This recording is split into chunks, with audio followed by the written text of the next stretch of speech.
Dengan akan dibangunnya Ibu Kota Negara (IKN) di Kalimantan Timur, Andi Harun berharap agar masyarakat Kaltim bisa berpartisipasi, tidak boleh berpangku tangan dalam menyambut IKN.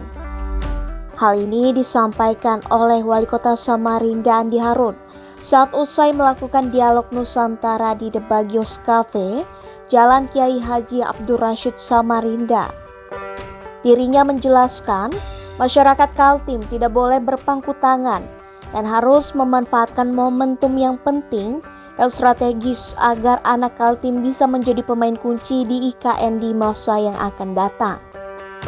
Ia juga mengatakan membangun IKN bisa menjadi pemacu dalam perubahan peradaban Indonesia baru dalam rangka menuju pengaruhnya dalam pembentukan peradaban dunia. Sister City saya kira sangat bagus, dan Indonesia sebagai negara berkembang tentu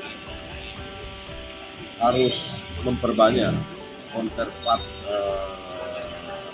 sharing dengan negara-negara yang punya pengalaman dalam memindahkan ibu kota, termasuk Jakarta yang relatif lebih cepat berhasil. Sejak 97 dia memindahkan ke Astana dan juga memiliki konsep yang relatif sama dengan konsep kita IKN. Mereka bisa menjadi seperti hari ini dalam tenor waktu yang relatif pendek, ya 25 tahun.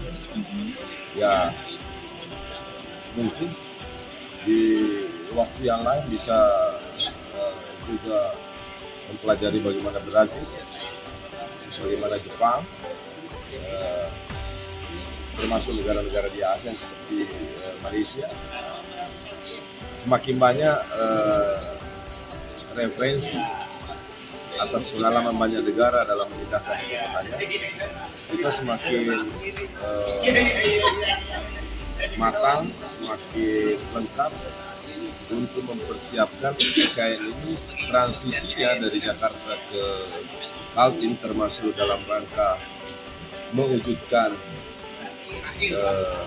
IKN sebagai kota global, kota dunia. Andi Harun selaku Wali Kota Samarinda menyebutkan terdapat 4 aspek dalam pembangunan Ibu Kota Nusantara atau IKN akan berdampak pada peradaban dunia.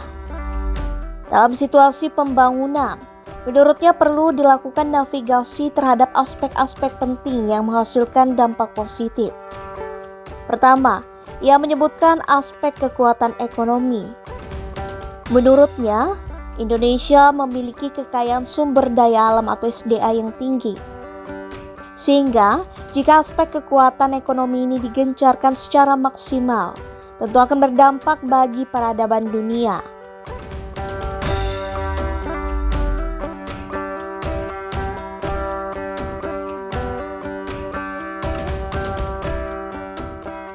Kedua, aspek lainnya, yakni ketahanan dan keamanan negara.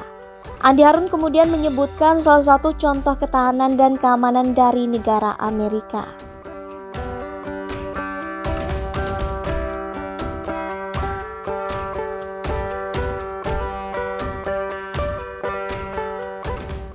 Kemudian aspek yang ketiga adalah terkait digitalisasi dan pendidikan.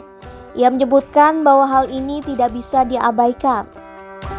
Dalam pendidikan yang baik, otomatis akan berdampak pada penggunaan sistem digitalisasi terbaru, sehingga penerapan teknologi terbaru di tengah-tengah masyarakat akan mendorong perubahan serta perkembangan suatu negara.